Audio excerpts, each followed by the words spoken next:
you can live without water for 3 days. You can survive without food for 7 days, but you cannot survive without hope. I am Moses Owen Browne Jr. I share hope. Welcome to I Share Hope, the podcast where world leaders share their real stories of hope and how you can use actionable hope to start changing your life today. And now, here's your host, Chris Williams. There you are. How you doing, man? Hey, it's good to see you. I'm good. I'm just from the field. Yes, I'm just from the field. The field, where? Where were you? I'm not in Monrovia. I'm in Bomi. It's Western Liberia, a place called Tottenberg, Bomi County. Okay. It's like 1 hour 45 minutes away from the city, Monrovia. Okay. Wow, that's great. So what were you doing out there today? Yeah. What were you doing? I am gathering content for, I work for Plan International Liberia as media and communications manager. Yeah. So I'm here to gather content for our external communication work. I'm doing video documentary. I'm doing some reporting on post-Ebola. Wow. And so Yeah. from the post-Ebola standpoint, how's that going? I mean, you guys got hit pretty hard with that. How are people doing? Yeah, it's still terrible out here, even though the communities are recovering, but stigma is still an issue.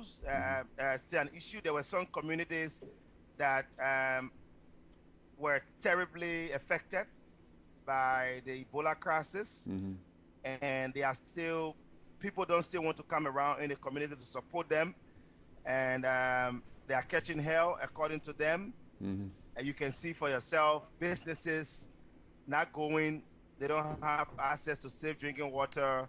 Most of the people die in the communities. There's still stigma, and some of them do not have money to send their children to school because most of them lost their parents and they are now orphans. So it's still difficult, but we are hoping.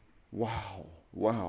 We don't realize how much actually falls out from something like Ebola hitting a country like Liberia, and then I didn't think about the fact that so many kids would have lost both parents in that process. Incredible. And then it makes sense, the stigma that comes along with it. Nobody, tourists, other people from other counties nearby, they don't want to travel over there if they're scared of getting the disease. Yeah.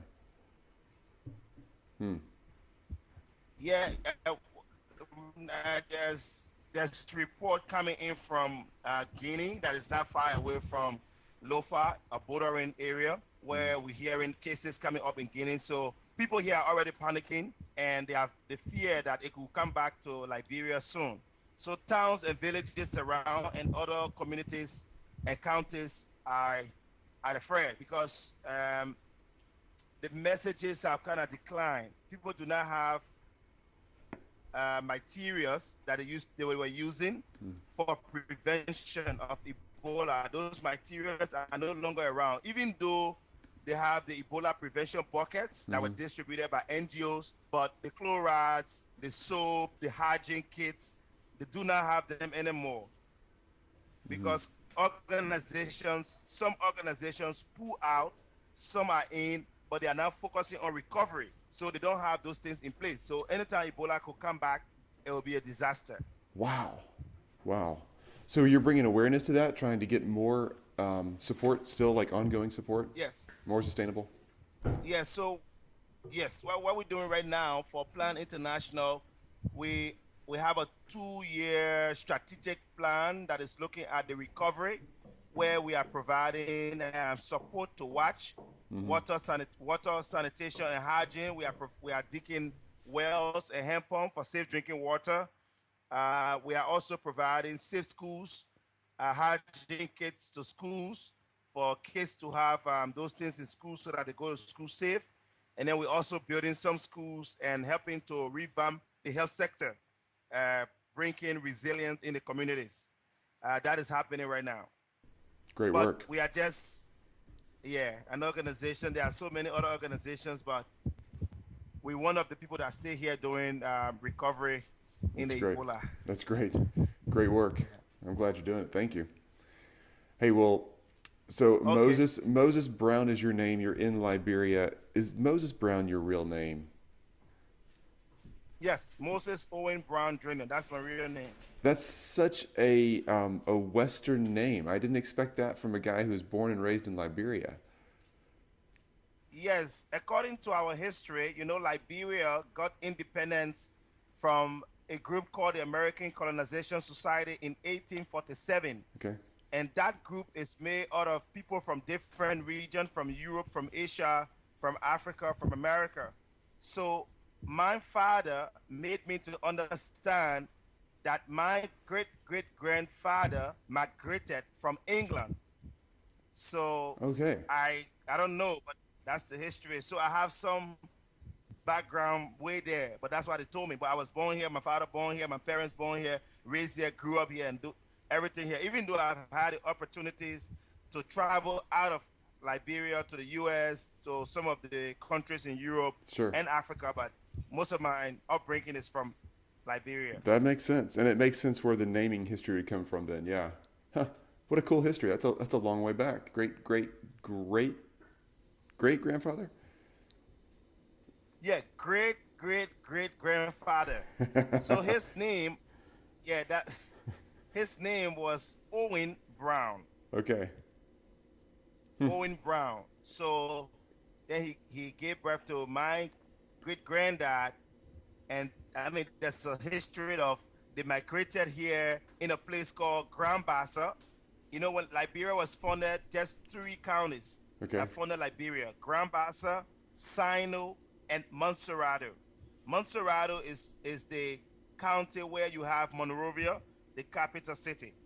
And then Grand Bassa, where I'm from, is one of the counties that founded Liberia. So three counties initially: Grand Bassa, Montserrado, and Sino. So my great great granddad came from that background from Grand Bassa. Wow. That's awesome. Yeah. Man, love it. Okay, so let me give a little bit of description about you. So you're there in Liberia. You obviously your family has a rich history there and how it's formed and changed. You have four kids, married, and you are really, really, really Yes. involved in educating children from all over the world, but obviously particularly Liberia. You've been involved with different levels of UN councils in that process. You're doing a lot to push this forward. We can get into that deeper in a minute, but I'm just trying to set the scene for who you are, Moses Browne, in Liberia, and why we're interviewing you for I Share Hope, because you're really bringing hope not just to the people you work with in your regular job through humanitarian aid and videography, the things that you're doing there to tell the story of people who are still coming through this Ebola process, but you're so involved in education too. So I want to ask you these 5 questions that we're asking our Yep. 1,000 people of hope from around the world, and this is about you, man. You answer these however you want, and I'm just Yeah. all ears. Can't wait to hear. Sound good? All Yes. I'm right. ready. Question 1 then. What's your favorite quote or your definition about hope? What do you believe about hope? I believe you can survive without hope. You can live without water for 3 days. You can survive without food for 7 days, but you cannot survive without hope. You Okay. can survive without water for 3 days. You can survive without food for 7 days, but you cannot survive for one single hour without hope. Because hope is life. Hope is what you need to live the next day. Without hope, there's no survivor. I believe in hope. I share hope because when I was 14 years of age, I encountered a life transforming problem. I got ill, very, very sick. I was sick to the point of death. I was taken to the nearby hospital. Before I went to an hospital, I was told from my mother, who was taking care of me when I was sick, that I was bewitched because I had a bright future somebody in my community tried to cut off my life because they didn't want me to grow up and succeed. So there were some spiritual means by which I was bewitched through a food that I ate. And then my intestine got rotten. My entire intestine got rotten. And I was taken to a medical center in Monrovia. I was at that medical center for 3 months. After the first month without fluid, there was a day on a Thursday that the doctor said, we have to operate on you. Then I told myself, I will not die. I believe in God, and I know Jesus Christ died for me. He paid the price for my sins. Even if I have done something unknowingly, this is not the time for me to die. So when I said that to myself, I regained strength. Hope came alive. And as I recited Psalm 23, God, you must rescue me. I need a rescue. And so at the end of the day, I went through the operation room, or what you call the ER, and I was operated. I went through a major surgery. My entire stomach was open, and then all of the fluids came out, and I had about 5 different stitches sewn in my intestine, in my stomach, and then over my stomach. So that's how I survived. I wouldn't have survived if I never had hope. I would have given up the ghost. But hope kept me alive. And today, I am a survivor. Another issue that brought so much hope to me is I come from a family, a very poor family. But we are agri-business peasant farmers from Grand Bassa County. My mother is a farmer. My father was a farmer. He's dead now. But growing up in Liberia, after the war has subsided, we have 14 years of civil war in Liberia. So I never had a good upbringing. I grew up in the street. So my mother never had money to send me to school, neither my father. So I had to struggle. As early as 15, 16 years of age, I started to sell what you call boiled egg. We buy the egg from the store and boil it, and I would set it on my head, and then I would take it around Monrovia, and then peanuts. My mother would go and buy peanuts in the bag from nearby town called Guinea in Gegedoo, and then she would bring, and then she would patch the peanuts in the pot, and then we tie it into a plastic bag and take it to sell.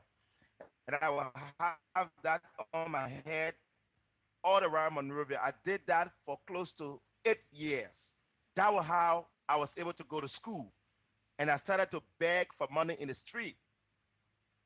I turned to a big-time beggar. Everyone I see in the street, I beg them for money. Please help me. I want to go to school. Even though I was still selling my boiled egg and my peanuts, but I was begging. And so I became a street child. In Liberia, street kids are considered what we call Don Bosco boys, because Don Bosco is a Catholic organization that takes care of young kids who are in the streets. So once you are taken to that home, you are considered Don Bosco boy. Even though I was not fortunate to have gone to that home, but I was in the street, so I was being referred to as Don Bosco boy. Even though I had a father and I had a mother, but I was in the street begging. From there, I was able to make ends meet, pay my school fees, to go to school, graduated from high school in 2006, went to university, graduated cum laude from the United Methodist University in 2011, and today, see where I am, a media and communication manager for an international organization. This is hope. Wow. Wow, that's a story. Wow. Thank you for sharing that. That's a hard background and an amazing comeback. An amazing comeback. Well done, Moses. Well done. Thank you. And you're Thank you offering so your, I mean, much. your family now has an opportunity to reach higher than you because they can stand on your shoulders and build even more. I mean, that's amazing. So you've answered question 3 already, which is great. Question 2, the question 3 is what happened in your life, and tell us the story of what happened where you had to really rely on hope to get you through, and you just an amazing story. That's what I was hoping to hear. Thank you. And question 2, for all of us listening in and watching this video, we really want to know who has shared that kind of hope with you in the past. It sounds like maybe your mom, maybe God, maybe, I don't know, is there anybody else in your life that really became a person who you could lean on and say, yes, they're teaching me this kind of hope? Yes, I share that my mother and my father. I come from a Christian background. My father came from a Catholic denomination, but broke away from the Catholic denomination, and they founded a church called the New Apostolic Church. So even though they were not Catholics as aware, but they are still being referred to as priests. So my father, in their denomination, they are called priests. My mother also from another Christian from another denomination called Pentecostal. So at age 8, I started to teach in the school, in the Sunday school, where they taught me, my parents taught me stories about the Bible, about Jesus, about salvation, about living right as a kid. So that has helped me over the years to give me a very good upbringing in terms of my Christian background. Even though the war took us back and we had to do things in the street to survive, but I still had in me something that represent Christ-like or Christianity or living a life that my parents had wanted all along for me to live. And so today, I find myself in a church. I play a major role. I bring young people together in the church to talk about issues that concern them and how God can help us to deal with those issues. Because in leadership, I learned from my parents there are 2 dimensions to leadership: physical and spiritual. You may be a leader physically with all of the endowments. You go to school, you learn all the book, you know everything, but you cannot succeed if you don't have the spiritual dimension. Because the Bible in Exodus chapter 3, in Exodus chapter 11, talks about a man called Moses. Moses was born a leader, but he who have not succeeded a leader, if God had not called him and if he had not listened to what God was saying, which is a spiritual dimension. Because you know, Moses was a fugitive in Egypt. He killed and ran away. But even though with all of what he did in Egypt, God still called him and said, there's something in you that is the spiritual dimension of leadership. So I'm using you to go back to Egypt to free my people. And so all along, that story I learned long time kept me going, that there is a spiritual dimension that once I stay on this path, I will succeed. So my parents, my mom and my dad are the people who I share my hope with. They are my backbone. Awesome. Awesome. What a great story. What a great story. That's really cool that they've invested that much in you and you've carried those pieces of truth along with you your whole life and they're still coming out today. They've planted seeds that are growing and reaping fruit. I don't know how else to say that. That's fantastic. All right, question 3 we've already had answered. Question 4. What are you doing today in your daily life to share hope with other people around you? And this is a powerful question. I believe with everything I've acquired in a relatively, I won't say long, but short period of time with my age at 29, I have a degree like many of my peers do not have in Liberia. At my age, I am married, I have kids, I'm responsible, I have a well-paid job. At my age, I'm in a church where people look up to me. I must give back to community because I believe so much in Jesus, and all of Jesus's ministry on earth was giving back. Are you a blind man? Do you want to see? Receive your sight. Are you a lame? Do you want to walk? Receive your legs. So I believe if I don't give back to communities, if I don't give back to my people, I am nothing. There will be no history written about me anywhere.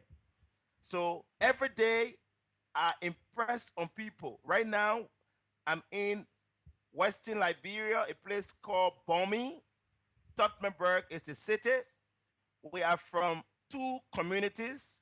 One is a place called Beja in Sinja district, where I was talking to some young people, about 100 plus children between the ages of 15, 25. I could share the video with you later on. We all came together at a small town hall gathering, and we were discussing about our future, about Liberia, about how we can give back to community. And I share with them where I've been and where I am today and how we can help rebuild Liberia. And they also share with me their stories concerning Ebola. Many of their friends died during the Ebola crisis. Many of them do not have the means to go back to school. But again, academic education might not be all. So I was able to encourage them that there are organizations that are providing skills training, livelihood empowerment for young women like you and young men like you. I share contacts with them so that they can try to link them up with these organizations so that they can find out how they could get help just to better their lives. Every day of my life, I'm somewhere in a community talking to people about life, talking to people how to rebuild, talking to people to take education very seriously. That's how I got appointed in 2013 by Ban Ki-moon as a Global Youth Ambassador for Education. It's a program initiated by the United Nations Secretary General. It's called Global Education First Initiative that is being run by Sarah Brown, the wife of Gordon Brown, and a program called A Word at School. So what we do in that program, 500 of us young people from around the world, is to share our story and inspire people, inspire our peers. And so last September, I was at the United Nations General Assembly where I met great leaders, great people. And I also met young people at 17, young people at 18 who are changing the world. There was a lady I met from Pakistan who started a small business from a loan of 1,500 US dollars. And today, she is a multi-millionaire in less than 10 years just by going to the village. Yes, just by going to the village and buying food crops, bringing it to town and reselling. Later on, she opened a site where she sells those produce or products and people buy online. And then she takes the responsibility to go to the village, get the crop from there and go and sell. So that story inspired me. So when I came back to Liberia in October 2015, I formed an organization called Brown Global Leadership Foundation. That organization is basically to bring out the potential in people, in young women, in young men. So every day, everywhere I go, I meet a young person, I talk to them. What do you have in you? What can you do? And we share experiences, we share contacts. And I also use social media, multimedia to market them, put their stories online, put their picture online, using their own Facebook pages and my Facebook page, just so people out there know exactly who they are and what they're doing, and they can find sponsorship and they could also find opportunities. So that's what I'm doing every day of my life, exposing people. People call me at different programs. I make speeches, and sometimes they want to pay me. I said, no, you can make this money, can pay somebody's school fees. Forget about paying me, but I want to be able to inspire somebody to see a future ahead. That is hope. Wow, man, you're just crushing this thing. I'm amazed that you have that much energy and time. Wow. Thank you. I know the people around you have something to thank you for too. Thank you. All right, well, question Yes. 5 is one of Even my, where I work, yeah. even where I work, I just won an award from Plan International as the most promising newcomer, because Plan International works within 70 countries in the world. And every year, a single staff is recognized for his work, his ability, his time, changing lives on the job in the communities. So I joined them in 2014, and they have seen the potential in me. They have followed my work, and they have said to me, you are our most promising newcomer for the year 2015. I won that award. It's so great to see somebody with your skill, your talent, your education, your drive, all the things that you have going for you, the foundation your parents built in you, that's actually doing something with it. Because a lot of people have all of that, but they sit on it. And I'm thrilled to talk to somebody who's using your skills and your assets as well as you are. Which takes us to question 5, because question 5 is where myself and everybody listening and watching along with me get to just learn what to do next. So what are the simple ABC steps, or the 1, 2, 3 steps that we would do when we turn off this video or this podcast and we start doing something? What can I do next to start sharing hope with somebody else or growing as a person of hope? Sharing hope is not about what you have. Sharing hope is not about who you are. Number 1, you must be an inspiration to your generation. Every time people see you, they must take away something from you that will transform their life, that will change their life. If it is just a word of encouragement, if it is just a word of inspiration, let, like the Bible say, let your light so shine before men that they may see your good work and glorify God. Your step, every step of the way as a human being, must inspire somebody, must be a transforming moment to take the life of somebody forward. That's what I would consider as sharing hope, number 1. Number 2, I believe every day people want to listen to you. They want to hear from you. You are a leader. You can't sit back and watch things happen. You must bring people together. You must join people together, even if it is in your community, to share with them how they can help transform lives. It does not have to be at a national level. It does not have to be at a governmental level.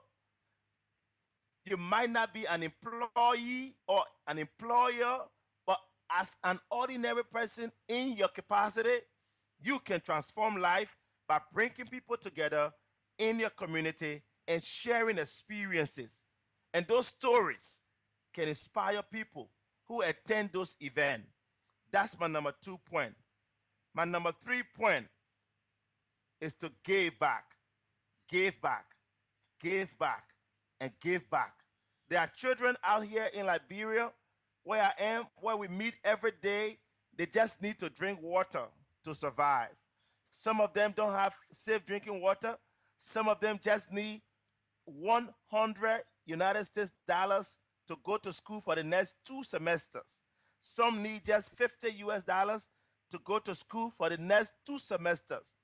If you have the opportunities, if you have the capacity, you can share with them. That's how we share hope. Amazing. I don't know what to say. You're driving it home, man. You're great at this, and you're not just great at communicating it. You're doing it.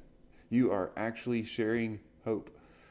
Thank you, Moses Browne. So obviously we have to go here in a minute, but there's more of you out there. So where can we find you? Twitter, Facebook, social media, website. What do you got? I'm all over Facebook, Twitter. I share with you my website, my web pages, right? Yep, I'm going to read those off right now. So to make sure people can get those, see here. So the ones you shared with me, I've got. Let's see. Okay. I got phone number, email. Is it the Plan International? That's the organization you're working with. That's not your stuff. Let me see here. Well, So you better list it off here, yeah, because I'm only seeing your private email, and I don't want to just hand that out to anybody in case you don't want it. What you got? Okay. I'm gonna share with you my Facebook page, my LinkedIn page, and my personal blog, so at least you get everything about me. Great. So you're gonna send that? Can you tell inspired. What is it? What's the Twitter page right now? Is it Moses Browne? Yes, Moses Owen Browne. Moses Owen Browne. OWEN. Okay, great. Moses Owen Browne is your Twitter handle. Okay. And what's the name of your webpage? Twitter. What's the name of your website? Do you know? Right Moses Browne. Moses Browne. Okay. Well, how about this? Anybody who's listening or watching, we'll put the links in here, and you can go to isharehope.com, and click on the interviews tab, and you'll find Moses Browne in there. And we're going to put all the links. We'll get all the links from Moses. We'll put them all in the interview page so that people can find those really easily. Because what you're doing is truly inspiring. It really is. You're touching so many lives in such a hard place on the planet right now that's it's been hit pretty tough in a really tough way by Ebola and civil war and poverty and many other things for decades. But you're making a difference. So again, thank you. Look for Moses Browne on the iShare Hope website, isharehope.com, under interviews, and we will have all the notes from this interview, as well as ways you can contact Moses and reach out and follow what he's doing. Get involved, just get inspired, whatever it is you need to continue growing and sharing hope. Man, Moses, thank you for your time. What time is it in Liberia right now? What time is it outside? It's 1:38 p.m. 1:38 p.m. So 10 p.m. 10 p.m. like 1 p.m. is in the afternoon. 1:38 p.m. afternoon. Okay, gotcha. In the afternoon. That's great, man. Yes. Really appreciate your time. Thank you so much, Chris. I really appreciate everything I do. I have passion, and in your voice, I see a lot of passion, and I believe in you. I believe in what you do.